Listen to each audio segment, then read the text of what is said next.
जिंदगी में आपका भी ध्यान नहीं लग रहा। ज्यादा सोचने की वजह से बार बार आपको घबराहट होती है और आपका हृदय भी जोर जोर से धड़कता है और बार बार निगेटिव विचार आपके भी दिमाग में आते हैं। तो इस ज्यादा सोचने वाली बीमारी से बचने के लिए और इस बीमारी को दूर करने के लिए आज हम आपको एक बौद्ध भिक्षु की कहानी के माध्यम से आपकी समस्या का हल बताएंगे। तो आज के इस कहानी को पूरा देखें ताकि आप भी इस कहानी को सुनने के बाद आपकी समस्या से छुटकारा पा सके। तो चलिए आज के कहानी की शुरुआत करते हैं। एक बार चीन के एक हिस्से में बहुत बड़ा मठ था जहां लगभग 500 भिक्षु रहते थे। वो सभी अपने गुरु के मार्गदर्शन में खुद को जानने का अभ्यास कर रहे थे। एक दिन एक लड़का उस मठ में शिष्य बनने के लिए आया। उसने मास्टर से कहा, मास्टर, मैं खुद को जानना चाहता हूं। मैं सच की तलाश कर रहा हूं। मैं पता लगाना चाहता हूं कि सच क्या है। मास्टर ने उसकी ओर देखा और कहा कि अगर तुम सच जानना चाहते हो तो तुम्हें अपना पूरा जीवन दांव पर लगाना होगा। सच को जानने में तुम्हारा पूरा जीवन लग सकता है, फिर भी इस बात की गारंटी नहीं है कि तुम्हें इस जीवन काल में सच का पता लगेगा या नहीं। क्या तुम इसके लिए तैयार हो? शिष्य ने कहा। मास्टर, मैं यहां पीछे मुड़ने के लिए नहीं आया हूं। मैं इसके लिए तैयार हूं। गुरु ने कहा, अगर ऐसा है तुम एक काम करो। इस मठ में 500 भिक्षु है। तुम उनके लिए चावल कूटने का काम करो। बस सुबह से शाम तक चावल कूटने का ही काम करो और जब तुम थक जाओ तो सोने चले जाओ। फिर अगली सुबह उठकर चावल को कूटना शुरू कर दो। इसके अलावा कुछ और मत करना। किसी और चीज के बारे में मत सोचना। बस इस रास्ते पर चलते रहना और दोबारा मेरे पास मत आना। जरूरत पड़ने पर मैं खुद तुम्हारे पास आऊंगा। उस लड़के ने गुरु के आदेश का पालन करते हुए चावल कूटना शुरू कर दिया। उस मठ में 500 शिष्य थे। उन सभी को समय समय पर भोजन की आवश्यकता पड़ती थी, इसीलिए वह बहुत जल्दी उठ जाता था और रात को देर तक चावल कूटता रहता था। जब वह थक जाता तो उसी कमरे में सो जाता था जहां वो चावल कूटता था। वो किसी से बात नहीं करता था और ना ही कोई उससे बात करने के लिए उसके पास आता था। कुछ महीनों तक चावल कूटते हुए उसके मन में पुराने विचार आते रहे, लेकिन उन विचारों को कोई नया विषय नहीं मिला तो वह अपने आप ही मिट गए। धीरे धीरे उसके मन में विचार कम होने लगे। कुछ सालों के बाद तो वो अपना नाम तक ही भूल गया। वह हमेशा चुप रहता और विचारहीन अवस्था में बस चावल कूटता रहता। उसने ना तो कभी ध्यान किया था और ना कभी शास्त्र पढ़ा था। मठ के बाकी शिष्य उसे मूर्ख समझते थे। ऐसा करते हुए 12 साल बीत गए। 12 साल बाद एक दिन मास्टर ने घोषणा की, अब मेरा आखिरी समय आ रहा है और मुझे अपना उत्तराधिकारी चुनना है जो मेरे बाद मठ का मुखिया होगा। इसीलिए मेरा कोई भी शिष्य है जिससे लगता है कि उसे आत्म साक्षात्कार हो गया है और उससे खुद को जान लिया है, तो रात को मेरे दरवाजे के पास आकर इस दीवार पर कुछ पंक्तियां लिखें जिसमें उसकी जिंदगी का सारा अनुभव समाया हो। कई शिष्यों ने ऐसा करने के बारे में सोचा, पर मठ के प्रमुख शिष्यों में से एक ने वहां जाकर कुछ पंक्तियां लिखी। उसे बौद्ध धर्म ग्रंथों का बहुत ज्ञान था। सभी शिष्यों को लगता था कि वो इस मठ का उत्तराधिकारी बन सकता है। उसने लिखा था कि मन एक दर्पण की तरह है जिस पर विचारों और इच्छाओं की धूल जमा हो जाती है। इस धूल को हटाने के लिए ही ध्यान है। जिसकी धूल हट जाती है और मन का दर्पण साफ हो जाता है, वो मोक्ष को प्राप्त कर लेता है। अगली सुबह जब मास्टर उठे और उन्होंने इन पंक्तियों को देखा और उन्होंने कहा कि किस बेवकूफ ने यह सब कचरा मेरी दीवार पर लिखा है। वो शिष्य जिसने यह लिखा था वो चुप रहा। हालांकि उसने जो पंक्तियां लिखी थीं वो ज्ञान से भरी थीं, लेकिन यह सब किताबी ज्ञान था। वो शिष्य बहुत चालाक था। उसने पंक्तियां लिखी पर उसने नीचे अपने हस्ताक्षर नहीं किए, क्योंकि वो स्वयं इसके बारे में निश्चित नहीं था कि ये सही है या नहीं, क्योंकि उसे आत्म साक्षात्कार नहीं हुआ था। गुरु ने पंक्तियों को पूरी तरह से खारिज कर दिया। ये देखकर सभी हैरान रह गए। ये घटना पूरे मठ में चर्चा का विषय बन गई। इस विषय पर बात करते हुए 2 शिष्य उस शिष्य के पास से गुजरे जो 12 साल पहले यहां आया था और दिन रात चावल कूटता रहता था। दोनों की चर्चा सुनकर वह धीरे से हंस पड़ा। दोनों शिष्य ने उसे पूछा कि तुम क्यों हंस रहे हो? दोनों शिष्य की नजर में यह चावल कूटने वाला तुच्छ ही भिक्षु था। किसी ने उसे ना तो कभी ध्यान करते हुए देखा था, ना ही कभी शास्त्र पढ़ते हुए। हर कोई उसे मूर्ख समझता था जो बस चावल को ही जानता था। उस मठ में बहुत बड़े बड़े विद्वान थे, लेकिन उस चावल कूटने वाले को किसी से कोई मतलब नहीं था। इसीलिए वह दोनों शिष्य उसे मुस्कुराता हुआ देखकर चकित रह गए। उन्होंने फिर उससे पूछा कि तुम क्यों हंस रहे हो। उसने जवाब दिया, मैं इसीलिए हंसा कि मास्टर सही बोल रहे हैं, यह सब पंक्तियां कचरा है, इन पंक्तियों का कोई मूल्य नहीं है। वो दोनों शिष्य चौंक गए। उन्होंने उसे पूछा कि क्या तुम ऐसी पंक्तियां लिख सकते हो जो इससे भी बेहतर हो। चावल पीसने वाले ने जवाब दिया, नहीं, क्योंकि मैं अनपढ़ हूं, लेकिन हां, मैं कुछ पंक्तियां कह सकता हूं। अगर तुमने उन पंक्तियों को तुम लिख सकते हो तो मैं तुम्हारे साथ जाने के लिए तैयार हूं। उन दोनों शिष्यों ने कहा, ठीक है। वे मास्टर के कमरे के पास गए और चावल कूटने वाले ने कुछ पंक्तियां बोली और दूसरे शिष्य ने उस दीवार पर लिख दिया और उन पंक्तियों के नीचे लिख दिया कि चावल कूटने वाला। उन्हें लगा कि मास्टर इस पर भी गुस्सा करेंगे। जो पंक्तियों उसने लिखने के लिए कहा था बहुत अद्भुत थी और वो पंक्तियां थी, मन तो बस एक का भ्रम है ना, तो मन है, ना ही मन का कोई दर्पण है, और जब मन ही नहीं है तो धूल कहां ठहरेगी। जो ये जानता है वो सच को जान गया। जब गुरु ने ये पंक्तियां देखी तो वे आधी रात को उठे और चावल कूटने वाले के पास गए। वह सो रहा था। मास्टर ने उसे जगाया और कहा कि ये लो, मेरी छड़ी और मेरे वस्त्र ले लो। आज से तुम मेरे उत्तराधिकारी हो, लेकिन इस मठ को छोड़कर कहीं दूर चले जाओ, क्योंकि इस मठ में बहुत सारे विद्वान हैं जो खुद को तुमसे ज्यादा श्रेष्ठ मानते हैं और वो तुम्हें मार देंगे। वो इस बात को बर्दाश्त नहीं कर सकते कि एक साधारण सा चावल कूटने वाला उनसे ज्यादा विद्वान निकला। तुम्हें वह सारा ज्ञान हो गया है जो मुझे है।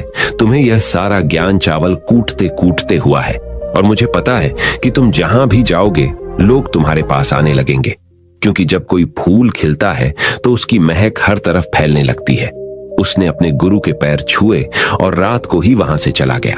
अगर हम अपनी जिंदगी में देखें तो पाएंगे बहुत से लोग सोचते हैं कि ध्यान केवल एक ही जगह बैठकर आंखें बंद कर कर ही किया जा सकता है, लेकिन हकीकत में ऐसा नहीं है। ध्यान तो चलते चलते भी किया जा सकता है, अपना कुछ काम करते हुए भी ध्यान किया जा सकता है। असल में ध्यान का मतलब यह है कि आप जो भी काम कर रहे हैं उसे अपनी शिद्दत से करें कि आपको आपके शरीर का ख्याल भी ना रहे।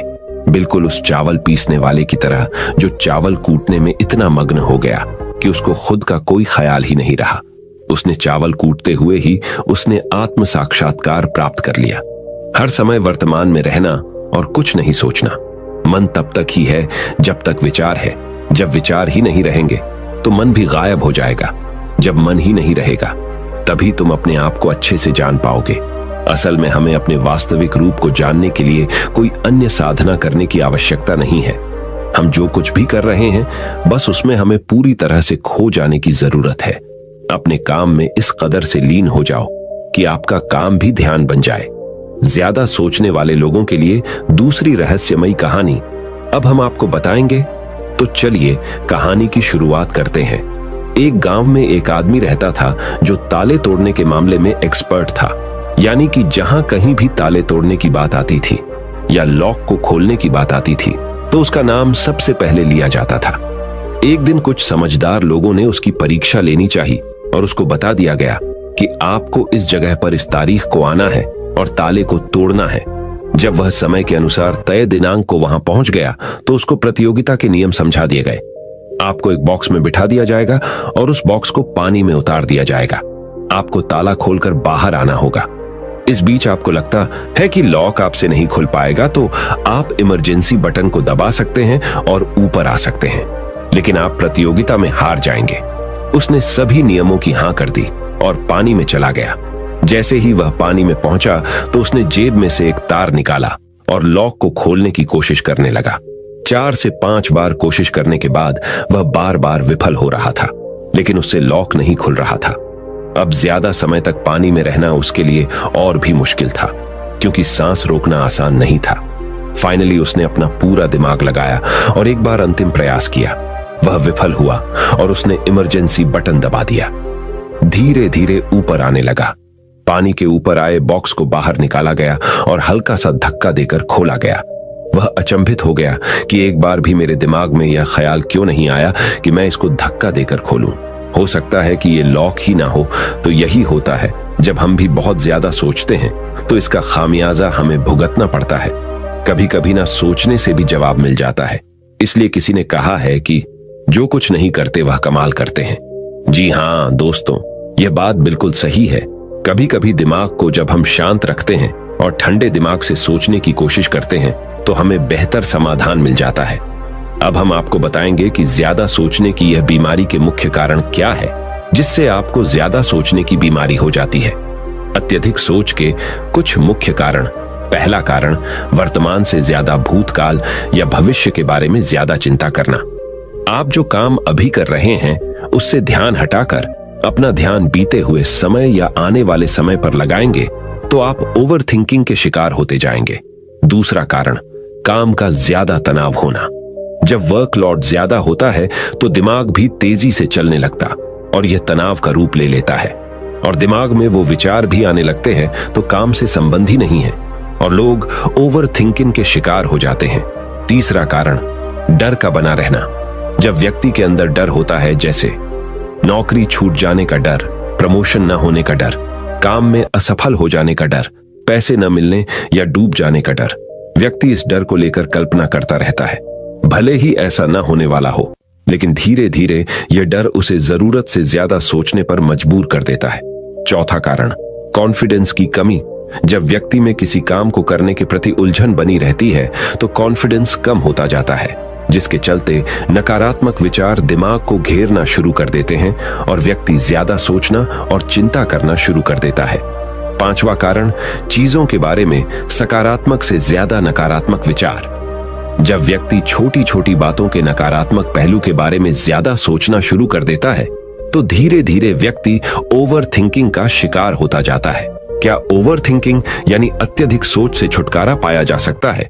तो इसका जवाब है जी बिल्कुल। ओवर थिंकिंग यानी अत्यधिक सोच से छुटकारा पाया जा सकता है, हालांकि थोड़ा समय लग सकता है, लेकिन यदि आप नीचे दिए स्टेप्स को फॉलो करते हैं तो आप ओवर थिंकिंग की प्रॉब्लम से यकीनन छुटकारा पा सकते हैं। तो आइए जानते हैं कि ओवर थिंकिंग की समस्या से छुटकारा कैसे पाएं। ओवर थिंकिंग यानी अत्यधिक सोच से छुटकारा पाने के उपाय। ये सब जानते हैं कि पहले विचार दिमाग में आता है, फिर वो क्रिया का रूप लेता है। हमें कोई भी काम सोच समझकर करना बहुत जरूरी है, पर किसी काम को लेकर जरूरत से ज्यादा सोचना और वो बातें भी सोचना जो काम से संबंधित नहीं है, आपको और आपके काम दोनों को नुकसान पहुंचाता है। तो थिंकिंग प्रॉब्लम नहीं है, बल्कि ओवर थिंकिंग प्रॉब्लम है और इसे कम करना जरूरी है। तो आइए जानते हैं ओवर थिंकिंग यानी अत्यधिक सोच से छुटकारा या कम करने के उपायों का। पहला उपाय, स्वीकार करें कि आप जरूरत से ज्यादा सोचते हैं। इस बात को मन से स्वीकार करें कि आप ज्यादा सोचते हैं और आपको ऐसा नहीं करना है।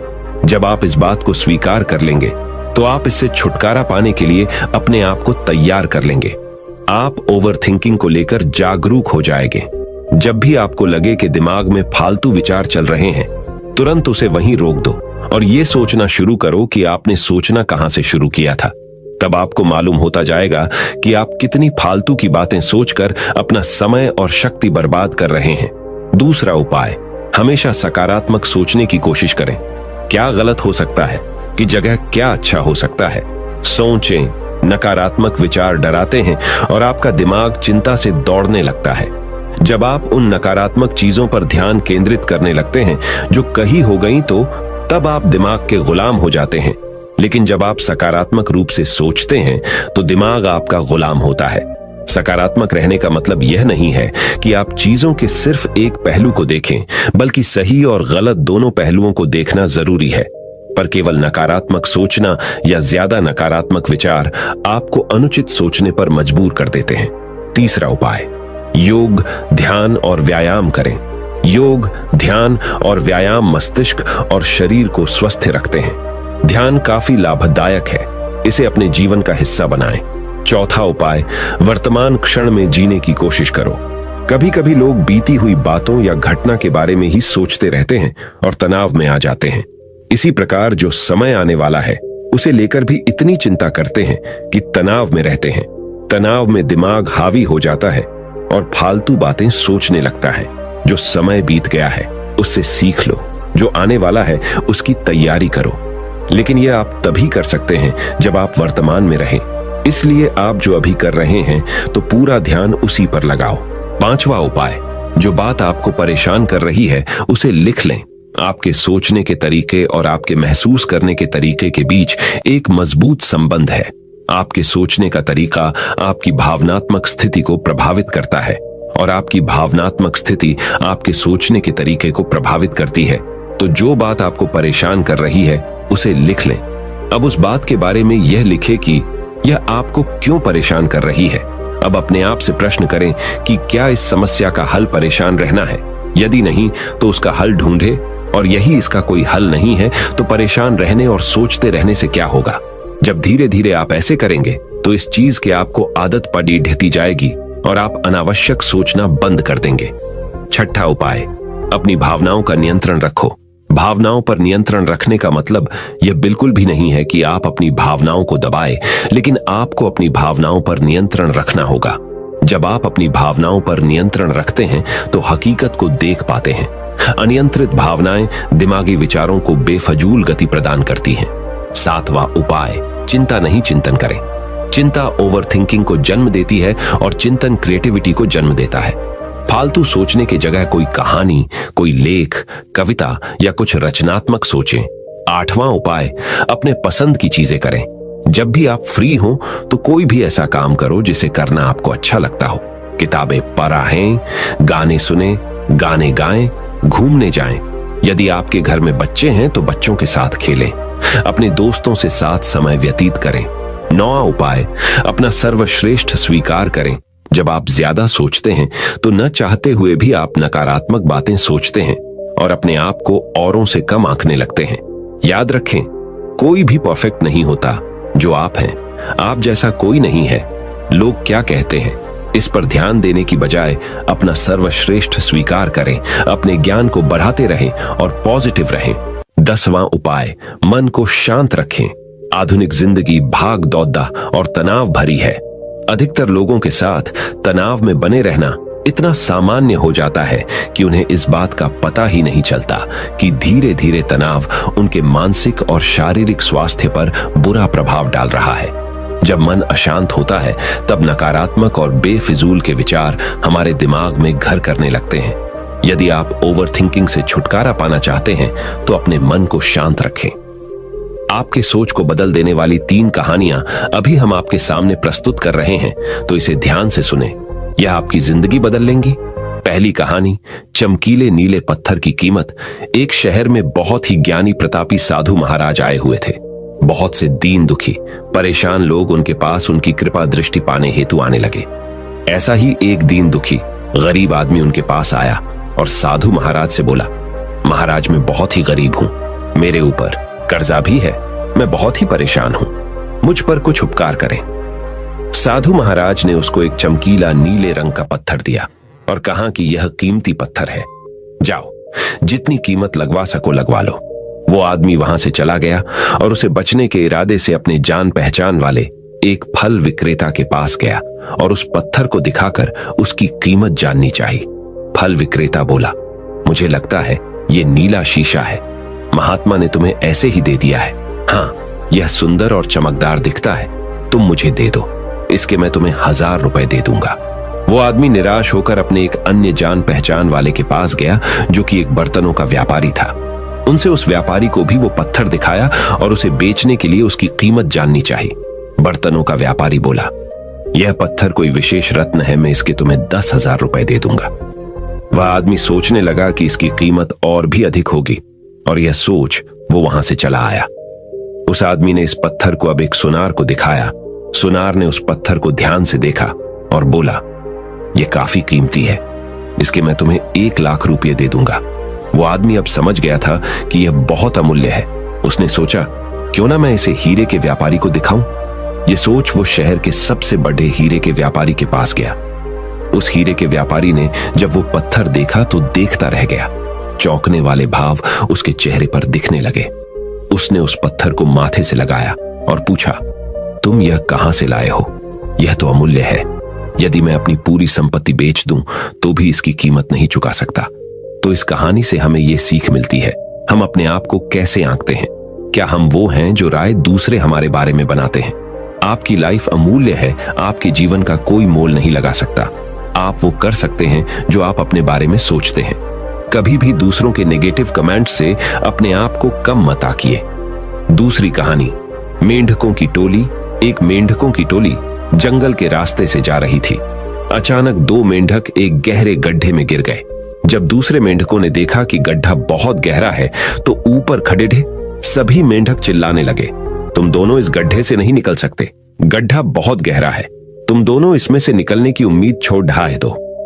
उन दोनों मेंढकों ने शायद ऊपर खड़े मेंढकों की बात नहीं सुनी और गड्ढे से निकलने के लिए लगातार वो उछलते रहे।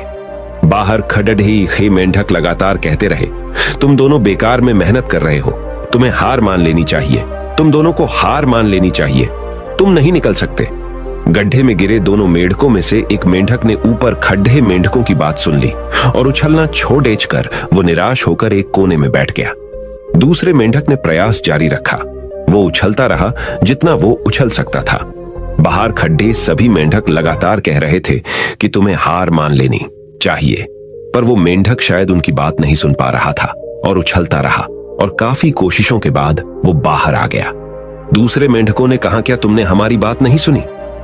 उस मेंढक ने इशारा करके बताया कि वो उनकी बात नहीं सुन सकता क्योंकि वो बहरा है, सुन नहीं सकता, इसलिए वो किसी की भी बात नहीं सुन पाया। वो तो यह सोच रहा था कि सभी उसका उत्साह बढ़ा रहे हैं। इस कहानी से हमें यह सीख मिलती है कि 1. जब भी हम बोलते हैं उनका प्रभाव लोगों पर पेड़िहाता है, इसलिए हमेशा सकारात्मक बोलें। 2. लोग चाहें जो भी कहें, आप अपने आप पर पूरा विश्वास रखें और सकारात्मक सोचें। 3. कार्य ही मेहनत, अपने ऊपर विश्वास और सकारात्मक सोच से ही हमें सफलता मिलती है। तीसरी कहानी, चील और मुर्गी। एक जंगल में बरगद का पेड़ था। उस पेड़ के ऊपर एक चील घोंसला बनाकर रहती थी जहां उसने अंडे दे रखे थे। उसी पेड़ के नीचे एक जंगली मुर्गी ने भी अंडे दे रखे थे। एक दिन उस चील के अंडों में से एक अंडा नीचे गिरा और मुर्गी के अंडों में जाकर मिल गया। समय बीता, अंडा फूटा और चील का बच्चा उस अंडे से निकला और वह यह सोचते बड़ा हुआ कि वो एक मुर्गी है। वो मुर्गी के बाकी बच्चों के साथ बढ़ा हुआ। वह उन्हीं कामों को करता जिन्हें एक मुर्गी करती है। वो मुर्गी की तरह ही कुड्डाता, जमीन खोद कर दाने चुगता और वो इतना ही ऊंचा उड़द डाह पाता जितना कि एक मुर्गी उड़द डाहती है। एक दिन उसने आसमान में एक चील को देखा जो बड़ी शान से उड़द डाह रही थी। उसने अपनी मुर्गी मां से पूछा कि उस चिड़िया का क्या नाम है जो इतना ऊंचा बड़ी शान से उड़द डाह रही है। मुर्गी ने जवाब दिया, वह एक चील है। फिर चील के बच्चे ने पूछा, मां, मैं इतना ऊंचा क्यों नहीं उड़ पाता? मुर्गी बोली, तुम इतना ऊंचा नहीं उड़ सकते क्योंकि तुम एक मुर्गे हो।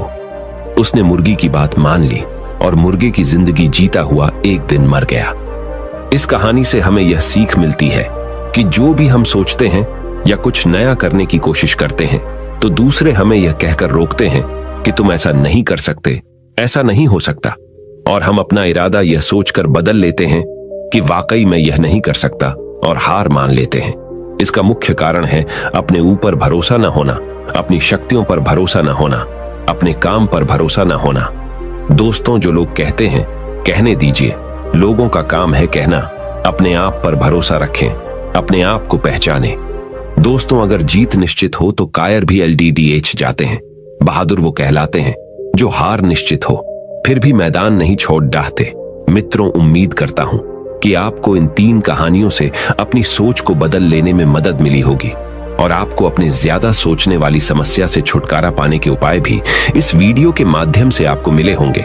इस वीडियो से आपको कुछ सीखने को मिला हो तो इस वीडियो को अपने दोस्तों के साथ जितना हो सके उतना शेयर कीजिए और इस वीडियो के एक लाइक कीजिए और हमारे चैनल को सब्सक्राइब कीजिए। इस वीडियो को देखने के लिए आपका बहुत बहुत धन्यवाद। नमो बुद्धाय।